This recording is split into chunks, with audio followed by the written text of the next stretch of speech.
Olá, boa tarde. No Mato Grosso, a fauna e a flora ainda sentem as consequências do fogo que atingiu o Pantanal neste ano. Sensível à situação, a Justiça Estadual desenvolve um trabalho para ajudar os animais que vivem na região. No Jornal da Justiça de hoje, vamos falar sobre as frentes de trabalho da Justiça e do Ministério Público para reduzir o impacto das queimadas e promover a preservação do Pantanal. E você vai ver também. Boas práticas da Justiça em 2020. Prêmio Inovare anuncia os vencedores. Tribunal de Justiça do Rio Grande do Norte adere ao juízo 100% digital. Permite que todos os atos, como audiências e sessões, sejam realizados por videoconferência. E ainda, a Advocacia Geral da União recupera mais de R$1 bilhão para os cofres públicos nos primeiros 10 meses de 2020. Esses valores eles podem ser revertidos em políticas públicas para a proteção e para a efetivação de direitos fundamentais da população, como, por exemplo, saúde, segurança, educação.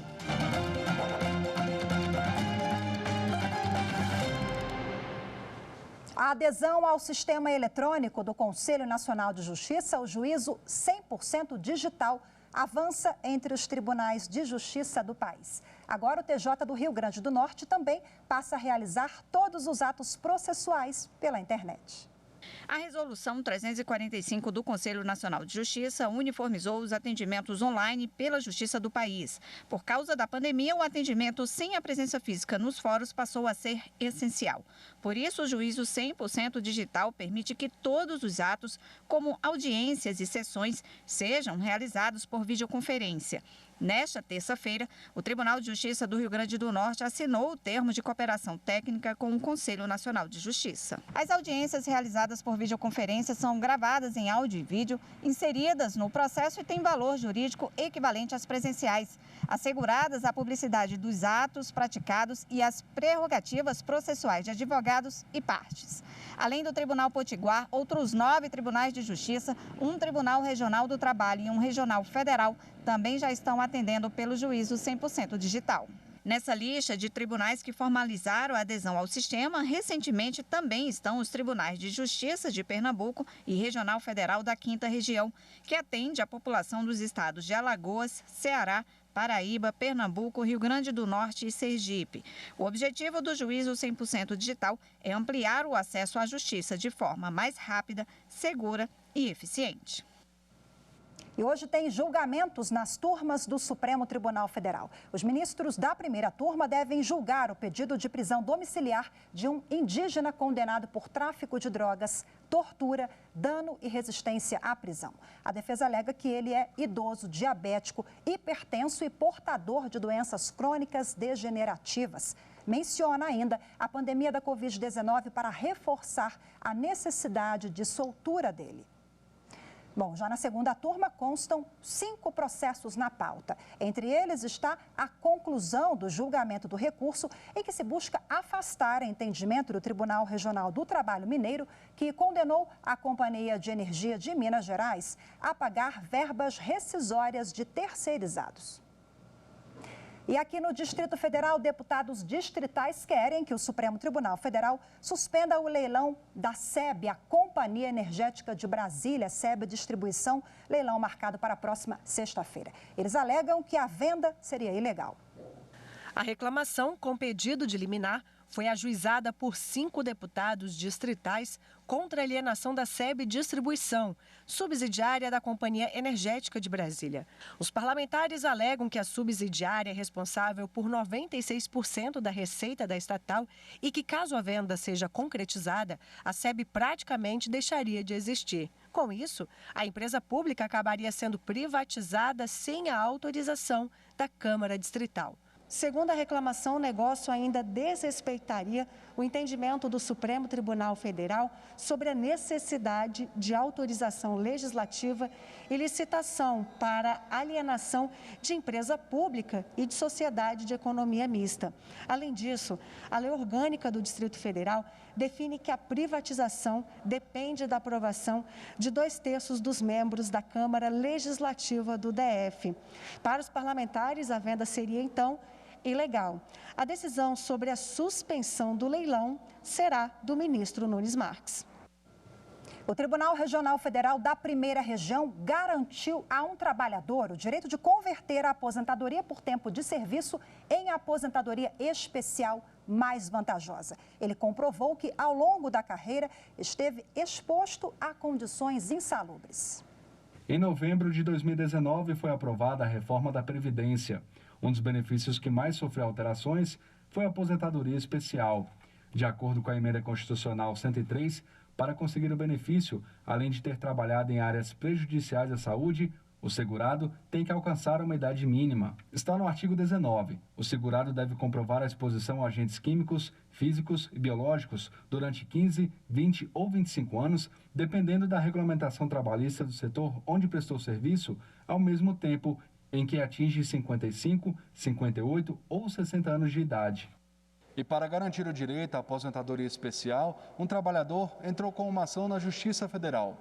Após comprovar que ele passou parte da vida trabalhando diretamente com agentes biológicos, ele conseguiu, em primeira instância, converter a aposentadoria por tempo de serviço em aposentadoria especial, que é mais vantajosa. Mas o INSS recorreu e ele só conseguiu garantir o direito depois que o caso veio parar no TRF1 em Brasília.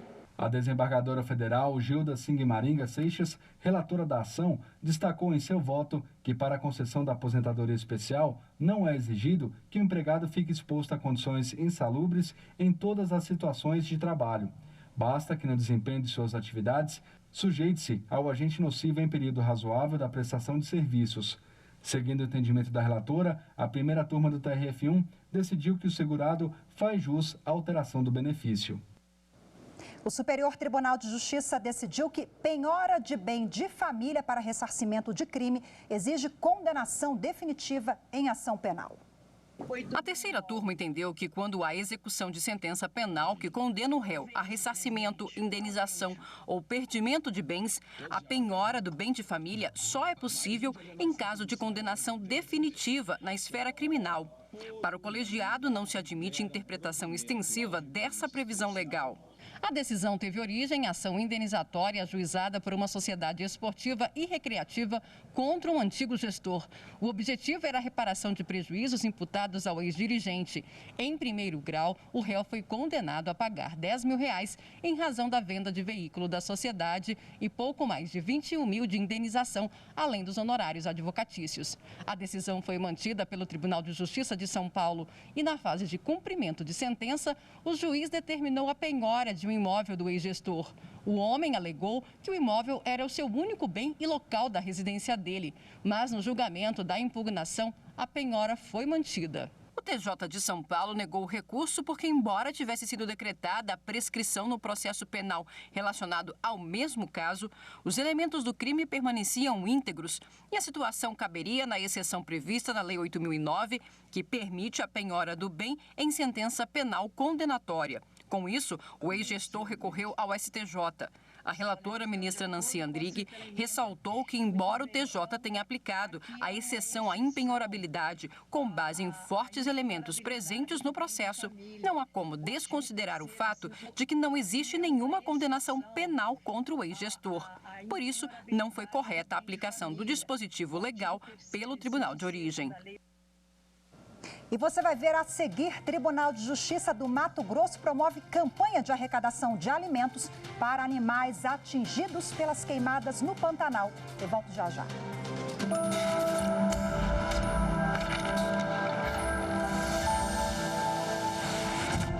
A Constituição Federal é a base, é a mola mestra do Estado Democrático de Direito, que tem como estrutura o princípio da dignidade da pessoa humana, bases e princípios que regem a Constituição. Dito isto, é preciso anotar que a Constituição é fundamental, é estruturante para o nosso país. A Constituição deve ser observada, cumprida e respeitada.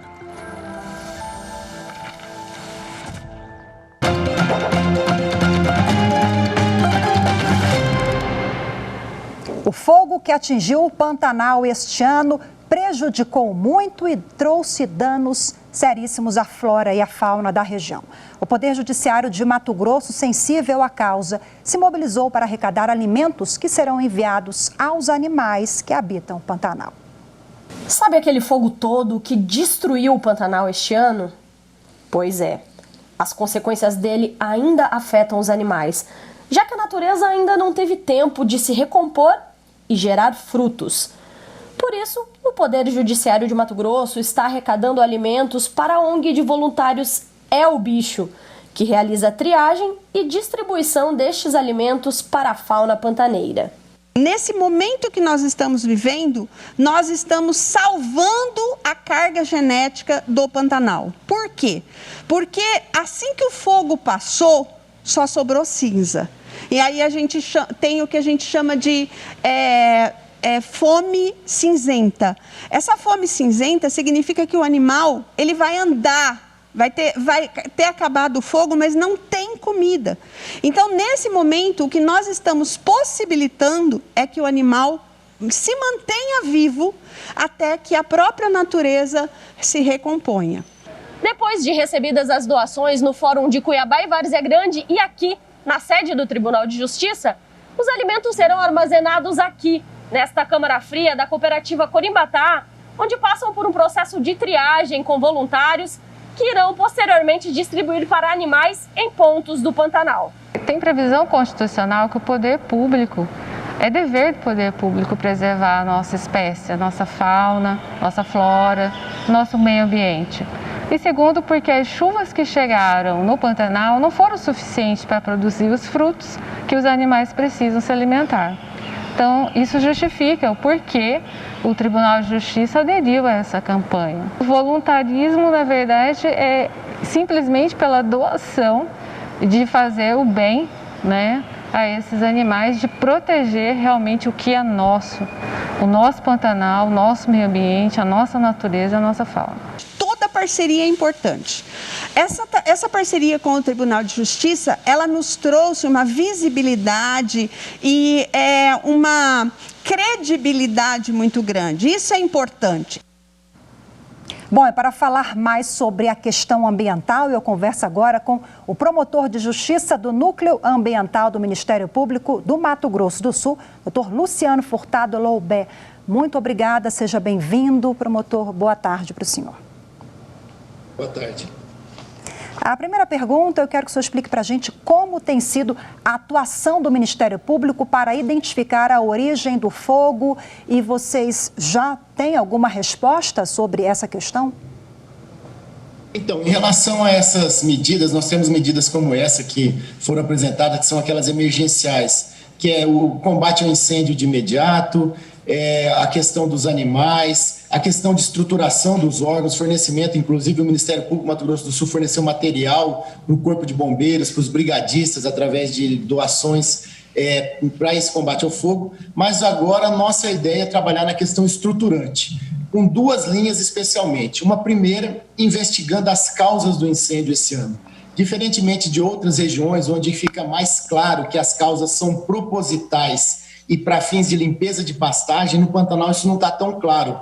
Existem sim, aconteceram casos de flagrante de pegar fogo, pessoas colocando fogo para limpeza de pastagem, mas existem outros motivos também. População ribeirinha, acidentes, fogo acidental em beira de rodovia. Então, nós estamos fazendo um trabalho em parceria com o Ministério Público do Mato Grosso e com a Universidade do Rio de Janeiro e com a Universidade do Estadual do Mato Grosso do Sul para identificar quais são essas causas para ter uma estratégia de atuar ano que vem.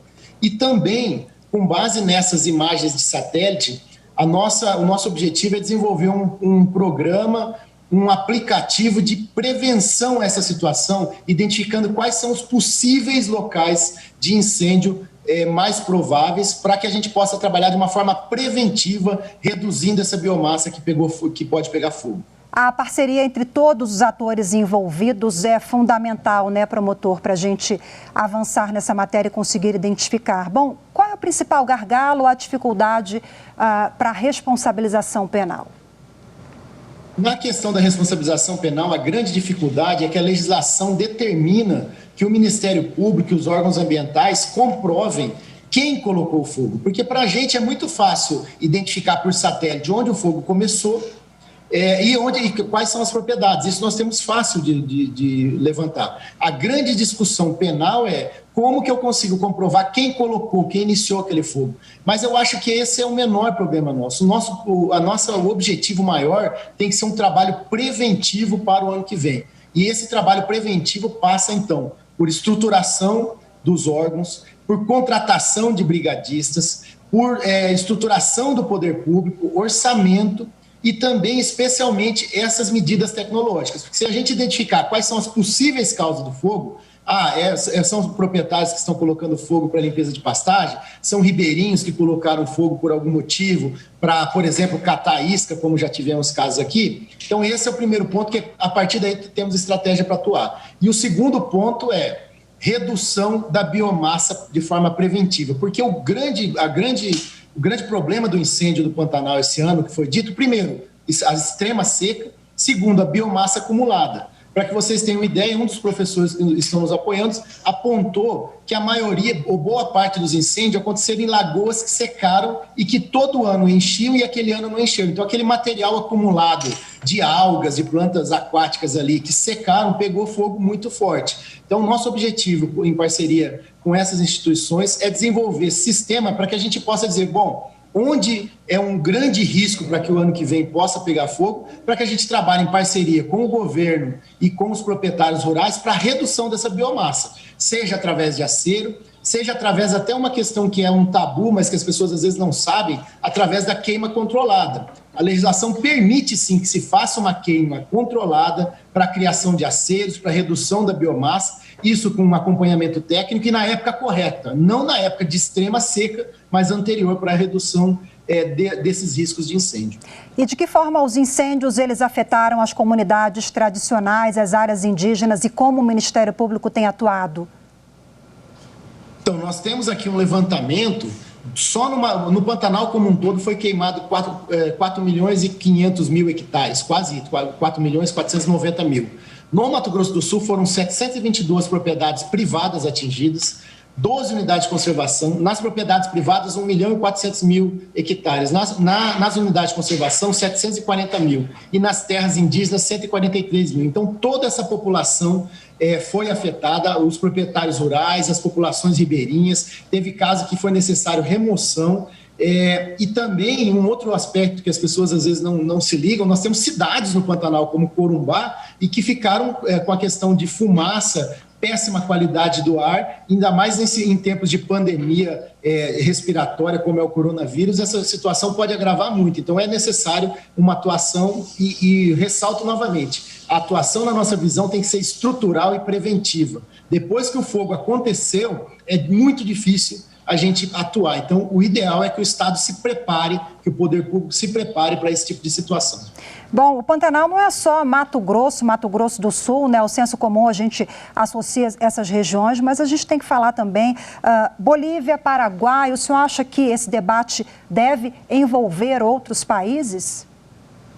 É essencial, porque muitos dos focos de calor que atingiram a cidade de Corumbá, o município de Corumbá, vieram da Bolívia e do Brasil também passou por esses países. Para isso, nós temos a Rede Latino-Americana de Ministério Público Ambiental, que foi criada há mais de 10 anos aqui no Mato Grosso do Sul, em parceria com o Mato Grosso, justamente focada no Pantanal, mas que hoje nós estamos já em 19 países, com mais de 500 integrantes. Então, um dos objetivos é colocar o Ministério Público do Mato Grosso do Sul, do Mato Grosso, da Bolívia e do Paraguai em contato e também com as autoridades para tentar desenvolver alguma estratégia que abranja esses países também. Mas isso já é uma situação muito mais complexa, que envolve relações internacionais, mas que a gente precisa ter em foco para que isso venha a acontecer. Promotor Luciano Furtado, muito obrigada pela sua participação. Ótima tarde para o senhor. Boa tarde, muito obrigado. E você vai ver a seguir Prêmio Inovare. Conheça os ganhadores desta edição. Os detalhes em instantes.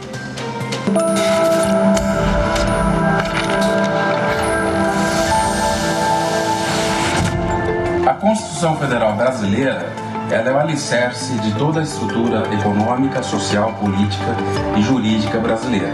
Ela prevê direitos fundamentais como direito à intimidade, à privacidade, direito à livre expressão. Portanto, é muito importante que todo cidadão tenha o conhecimento dos seus direitos.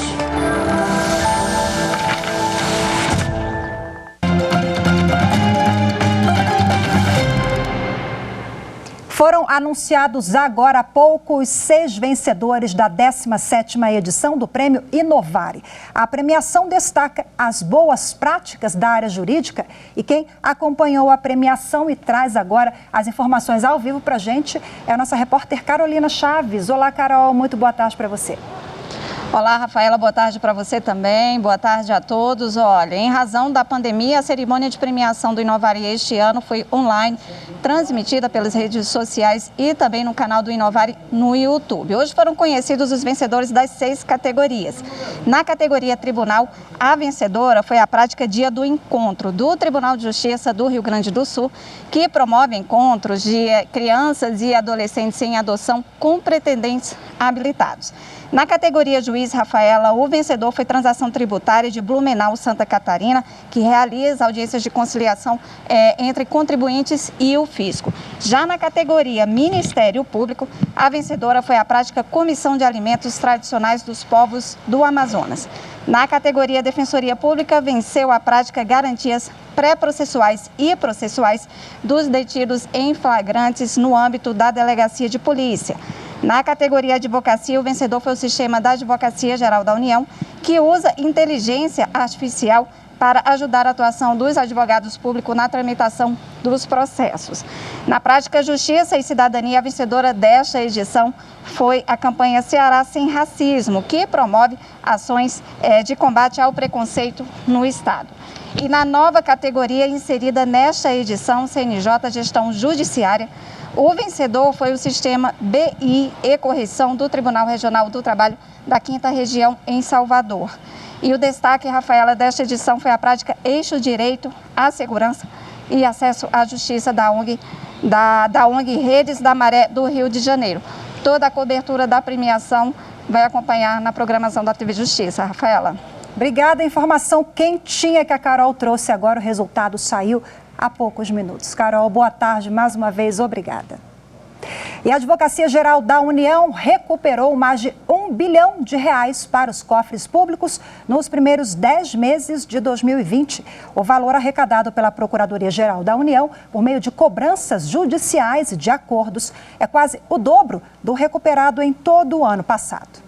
A Advocacia Geral da União recuperou mais de R$1 bilhão para os cofres públicos nos primeiros 10 meses de 2020. O valor, que corresponde a quase o dobro do recuperado no ano de 2019, foi arrecadado pela Procuradoria-Geral da União por meio de cobranças judiciais e de acordos. Um dos destaques é o pagamento de 265 milhões feito pela Ferrovia Centro-Atlântica, que é responsável pela exploração dos serviços de transporte ferroviário de carga na malha Centro-Oeste. O dinheiro é referente ao acordo celebrado entre a AGU, o Ministério Público Federal e a empresa, que irá devolver mais de R$1 bilhão e 200 milhões aos cofres públicos. Outra recuperação relevante foi possibilitada por meio de acordo fechado pela AGU e outros ministérios com a mineradora Vale. A companhia ressarciu os cofres públicos em mais de 12 milhões em virtude das despesas do governo federal decorrentes da tragédia de Brumadinho, em Minas Gerais. Os valores recolhidos pela AGU contaram com uma atuação destacada do Grupo de Atuação Proativa do Departamento de Patrimônio Público e Probidade, que recuperou mais de 810 milhões de reais entre janeiro e outubro. O valor é considerado recorde e supera, inclusive, a quantia arrecadada pela unidade durante todo o ano de 2019.